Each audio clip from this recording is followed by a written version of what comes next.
अस्सलाम वालेकुम। प्रोग्राम सवाले के साथ मैं हूं मारिया मेमन। आज की टॉप स्टोरीज है कोविड की तीसरी लहर फौज को तलब कर लिया गया है। कोविड जो है इसकी हम तीसरी लहर के बीच में खड़े हैं इस वक्त, और भारत से आने वाले जो तशवीशनाक विजुअल्स हैं उसके बाद हुकूमत पाकिस्तान ने भी सख्त इक़दाम लेने के हवाले से आज बात की है अवाम से।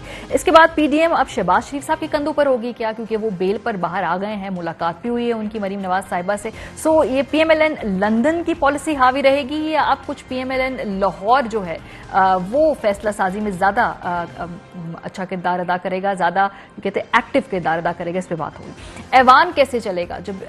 जब भी पार्लियामेंट का इजलास होता है तो वहाँ हंगामे देखते हैं, वहाँ नारेबाजी देखते हैं, डेरोगेटरी लैंग्वेज तक बात आ जाती है। क्या ये ऐवान ऐसे ही चलेगा या शायद चलेगा ही नहीं? यही अगले 1.5 साल में होगा। प्रोग्राम का आगाज करते हैं। एनसीओ की आज जो मीटिंग थी उसके बाद कुछ सख्त हिदायत सामने आई हैं, और चूंकि हम देख रहे हैं कि इंडिया में, भारत में ये जो वेव है तीसरी, बड़े ही परेशान कुन विजुअल्स वहां से हैं। सो हुकूमत ने आज जो एनसीओसी के फोरम से हिदायत जारी की, हम आपको बताएं कि उसमें क्या कहा गया है। 5% मस्बत शरह वाले शहरों में स्कूल्स ईद तक बंद रहेंगे। दफ्तरी औकात 2 बजे तक। दफ्तर में 50% मुलाजमीन के घरों से काम करने की पॉलिसी होगी। बाजारों के औकात शाम 6 बजे तक हैं, जिसके बाद सिर्फ इंतहाई जरूरी अशिया के कारोबार की इजाजत होगी। ईद तक इंडोर डाइनिंग के साथ साथ आउटडोर डाइनिंग रेस्टोरेंट भी बंद रहेंगे। इंडोर जिम्स पर भी पाबंदी आयद कर दी गई है। बैरून मुल्क से आने वाले अफराद की तादाद में कमी लाने की पॉलिसी बनाने की हिदायत जारी, और इनकी टेस्टिंग, क्वारंटीना का निजाम बेहतर करने की जरूरत पर जोर दिया गया है। ऑक्सीजन की फराहमी में बेहतरी और दरामद करने की हिदायत जारी की गई है। इस वक्त मुल्क में ऑक्सीजन की पूरी पैदावारी सलाहियत 90% तक पहुंच चुकी है, जिसमें 75 से 80% ऑक्सीजन सेहत के लिए इस्तेमाल हो रही है। अलार्मिंग है। वजीर आजम ने आज इस खदशे का इजहार किया कि अगर पाकिस्तान में एहतियात न की गई तो हमारे हाल भी भारत जैसा हो सकता है और मजबूरन लॉकडाउन लगाना पड़ेगा। हुकूमत अब कोविड एसओपीज पर सख्ती से अमल दरामद करवाएगी, और इस बार पुलिस और रेंजर्स के अलावा फौज को भी तलब कर लिया गया है। हिंदुस्तान के अंदर जो आजकल कोरोना के हालात है, जरूर देखें। अगर हमने अब एहतियात ना की, हमारे वो हालात होने वाले हैं। मुझे अफसोस से कहना पड़ता है कोई एसओपीज के ऊपर नहीं चल रहा। इसी तरह अगर हमने एहतियात ना की, हमें लॉकडाउन करना पड़ेगा। मैं आज सिर्फ आपसे अपील करना चाहता हूँ, ये जो मास्क है, सबसे पहले तो इसको अगर आप पहनेंगे, आधा आपका मसला यहाँ हल हो जाता है। जिससे सबसे ज्यादा फर्क पड़ेगा वो जो हम एसओपीज की बात करते हैं, एहतियात की बात करते हैं। अब हम इन्फोर्स करेंगे, पूरी तरह जोर लगाएंगे। हमारी पुलिस और पुलिस की मदद करेगी पाकिस्तानी फौज। प्रोग्राम के आगाज में हमारे साथ डॉक्टर फैसल सुल्तान साहब मौजूद हैं। बहुत शुक्रिया डॉक्टर साहब वक्त निकालने के लिए। सबसे पहले तो सर मेरा ख्याल है बिल्कुल बेसिकली लोगों को समझाना भी है, और मेरे अपनी समझ के लिए भी, इस वक्त क्या हम थर्ड वेव में दाखिल हो गए हैं, उससे गुजर रहे हैं, या थर्ड वेव आने वाली है? इस वक्त प्रिसाइसली पाकिस्तान कोविड के हवाले से कहाँ खड़ा है? ऐसे है जी कि हम थर्ड वेव के बिल्कुल बीच में खड़े हैं, और ये बताना इस वक्त मुश्किल है कि ये थर्ड वेव जो है अब कितना और चलती है।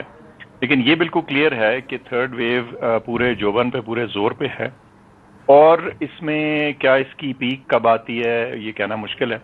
लेकिन इस वक्त जो एदाद शुमार हैं उसके मुताबिक ये वाज़ेह है कि बीमारी का जोर कुछ ऐसा है कि पहली वेव की निस्बत हम हर तरह से उसको पार कर चुके हैं। जो एदाद शुमार हमारे हॉस्पिटल्स में दाखिल मरीजों के हैं वो भी पहली दफ़ा से ज़्यादा हैं, और हर तरह से जो आप इसको मेजर करें तो ये पहली वेव से ऊपर जा चुकी है। सो डॉक्टर साहब, ये जो हम विजुअल्स देख रहे हैं इंडिया में, खास तौर पे जो ऑक्सीजन मौजूद नहीं है, वहां पे जो डेली फिगर्स हैं वो होशरुबा हद तक बढ़ गए हैं, क्या ये बात है, कोई ऐसा खदशा है कि वो स्टेज इधर भी आ सकती है? क्योंकि लोग जब वो विजुअल्स देखते हैं उनको लगता है शायद 1-1.5 माह बाद यहाँ पे भी यही नौबत आने वाली है। क्या ये दुरुस्त तासुर है? खुदा ना करे जी, लेकिन ये खतरा या ये खदशा बिल्कुल है।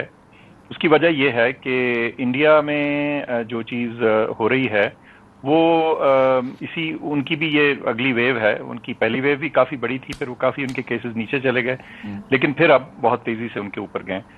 हमारे केसेस उतने तेज़ी से ऊपर नहीं गए, लेकिन ऊपर गए हैं, और एक जगह पे आके कुछ थोड़ा सा हॉल्ट भी किए हैं, लेकिन फिर हमें लगता है कि नीचे नहीं आए कम से कम, और वहीं शायद ऊपर थोड़ा सा बतदरीज और जा रहे हैं। तो जो इंडिया वाली सिचुएशन है उससे बिल्कुल बचना है, और उसके लिए हमारे पास जो फिल फॉर टूल है वो हमारे अपने बिहेवियर है, एनपीआईज हैं, मास्क का इस्तेमाल है, نہیں تو خدا نخواستہ ہم اس سچویشن میں پہنچ. لیکن ڈاکٹر صاحب آپ لوگوں سے اپیلیں کر رہے ہیں اور عوام تھک بھی گئی ہے. مطلب آبویسلی 1 سال سے لوگ تھک گئے, کووڈ فٹیگ بھی ہے, سو لوگ نہیں سن رہے, تو پھر یہ تو امپلیمنٹ ہی کرانا ہوگا نا. کیا ابھی لاک ڈاؤن کرنا مناسب نہ ہوتا کہ اس کو یہیں روک لیں, کیونکہ ہم نے انتظار کرنا ہے, عوام نے کچھ زیادہ نہیں اس میں ایس او پیز اپنانے, ہم جانتے ہیں ٹرینڈ کو دیکھ کے, تو ہم انتظار کر رہے ہیں حالت بہت بگڑ جائے پھر لاک ڈاؤن کریں, یا اگر ابھی لاک ڈاؤن کریں تو شاید اس مقام سے پہنچنے سے پہلے روک لیں ہم. 2 باتیں جی. ایک تو یہ کہ جو انفورسمنٹ ہے اب صرف لوگوں کی ثوابدید پہ نہیں چھوڑی جا سکتی. میں سمجھتا ہوں آپ اگلے 1-2 دن میں دیکھیں گے کہ اس کی انفورسمنٹ میں ایک سختی آئے گی اور وہ کروانی پڑے گی, جیسے آپ نے کہا ہے, بالکل صحیح آپ نے کہا. اور وہ ایک فٹیگ ہے ایڈمنسٹریٹو سائڈ پہ بھی اور عوام کی سائڈ پہ بھی, وہ سمجھ آتی ہے, لیکن اب کوئی چوائس نہیں رہ گئی. ایک بات. دوسری بات یہ ہے کہ جہاں تک لاک ڈاؤن کا تعلق ہے, وہ آف دا ٹیبل تو باہر کیف نہیں ہے, اور اگر اس کی ضرورت پڑتی ہے تو وہ بھی کیا جا سکتا ہے, لیکن اس کو تیار کرنا یا اس کے لیے تیاری کرنا اور اس کو بھگدڑ اور پریشانی میں کرنے کی بجائے ایک منظم طریقے سے کرنا بہت بہتر ہوگا. اور یہ بھی دیکھنا ہے کہ اس لاک ڈاؤن میں آخرکار شمار کس کس چیز کا ہوتا, کیا چیزیں ہیں جو کرنی ہیں, کون سی سروسز یا وہ چیزیں جو کنٹینیوڈ رکھنی ہیں, اور ان کو کنٹینیوڈ رکھنے کے لیے کیا نظم و ضبط اور طریقہ کار کی ضرورت ہے. اس چیز کو ذرا آئرن آؤٹ کر رہے ہیں, لیکن اگر ضرورت پڑی تو اس طرف بھی جائیں گے. آج بات کی جو پرائم منسٹر صاحب نے اور آپ لوگوں نے جو ہمیں انفارم کیا کہ 90% کیپیسٹی پہ اس وقت آکسیجن کی جو ہماری کنزمپشن ہے, سو یہ تو یہ بڑی الارمنگ بات ہے. دوسرا, پھر آگے یہ کمی نہ آئے جیسے ہمارے پڑوسی ملک میں آئی ہے, اس کے لیے ہم کیا کر رہے ہیں؟ کیا ہم اسے ایکوائر کر رہے ہیں مزید آکسیجن کے جو ذرائع ہیں ان کو, تاکہ وہ نوبت نہ آئے؟ سب چیزیں ہو رہی ہیں جی. کچھ ایکوائر کرنے کی بھی کوشش ہے, جو پریزنٹ کیپیسٹی ہے اس کو ری ڈپلوائے کرنے کی بھی کوشش ہے, اس میں اگر تھوڑا سا ڈائیورشن ایک طرف سے دوسری طرف کرنے کی ضرورت پڑی وہ بھی کریں گے. اور آخر میں یہ کہ جو اس کی کنزمپشن ہے اس کو عقل مند اور طریقہ کار سے کرنا وہ بھی ایک بہت ضروری عمل ہے.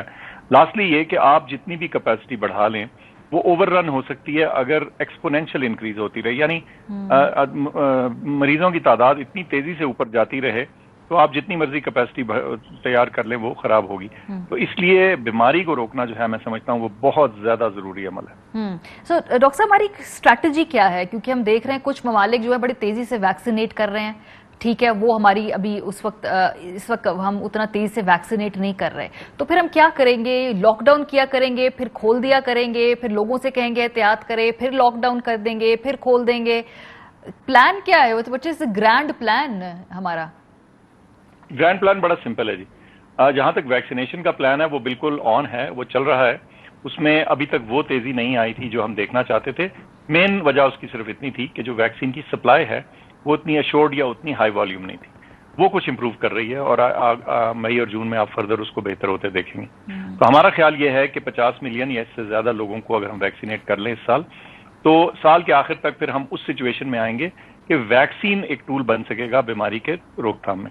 لیکن جو بڑے ممالک ہیں جیسے پاکستان ہوا, چین ہوا, یہ انڈیا, ایسے ملک جو ہیں ادھر اس سٹیج کے اوپر آپ پوری پاپولیشن کو یا بہت ساری بڑی پاپولیشن کو ویکسینیٹ کر کے اس کی بیماری کی روک تھام کی اسٹریٹجی اس کے اوپر امیڈیٹ فیز میں نہیں بیس کر سکتے. فیو منتھس لیٹر یس. اس وقت اس کا جو بیسس ہے ہیز ٹو بی جو یہ نان فارماسیوٹیکل انٹروینشنز ہیں اور جو شٹ ڈاؤنز ہیں یا ریسٹرکشنز ہیں. آپ دیکھیے کہ چین نے اپنی ساری پاپولیشن تو نہیں ابھی ویکسینیٹ کی, لیکن انہوں نے جو کنٹرول کیا ہے وہ اپنی ڈسپلن اور این پی آئیز کے ذریعے کیا.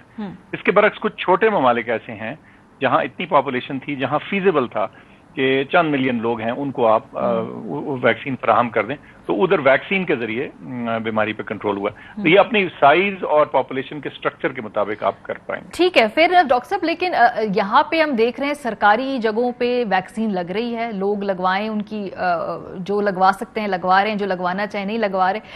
لیکن جو پرائیویٹ طبقے نے, پرائیویٹ سیکٹر نے بوجھ اٹھانا تھا ان لوگوں کا جنہوں نے جو پیسے دے کے ویکسین لگوا لیں تاکہ سرکاری سیکٹر پہ بوجھ نہ آئے, وہ وزن نہیں اٹھا رہے. مطلب in middle of the third wave private vaccine اس طرح نہیں ہے, لوگ لگوانا چاہتے, ان کو مل نہیں رہی, رسائی نہیں ہے.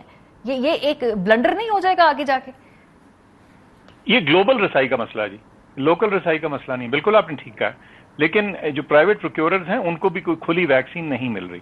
आप ये खुद सोचें ना, देखें जब इंडिया जैसा मुल्क जो दुनिया का सेकंड प्रोड्यूसर ऑफ वैक्सीन है, उनको वैक्सीन खत्म हो गई, कम पड़ गई, जिसे कहते हैं जो कोवैक्स जैसी फैसिलिटी जिसके पीछे इतने बड़े बड़े कंसोर्शियम थे, खुद वो इतना बड़ा कंसोर्शियम है, सॉरी, वो वैक्सीन नहीं हासिल कर सके मां सिवाय थोड़े से मुल्कों के लिए।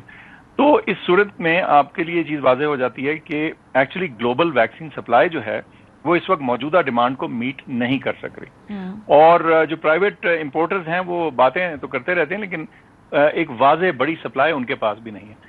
मैं आपको बताऊं, जो हमारा मेन वैक्सीन स्ट्रेटजी है ना, वो प्राइवेट प्रोक्योरमेंट नहीं है, वो दैट वाज जस्ट टू से कि ठीक है, अगर जो लोग लगवाना चाहें, जिनको जरूरत है, मिसाल के तौर पे मैंने कई दफा ये मिसाल दी है, स्टूडेंट्स हैं, लोग बिजनेस के लिए जाना चाहते हैं, अगर ट्रैवल के लिए वैक्सीन की जरूरत है और उनकी एज ग्रुप की बारी नहीं आई, तो उनके लिए कुछ आसानी पैदा करने के लिए। लेकिन जो हमारी फंडामेंटल स्ट्रेटजी है वैक्सीन की, वो गवर्नमेंट की प्रोक्योरमेंट के थ्रू है, और इंशाल्लाह ये होगी।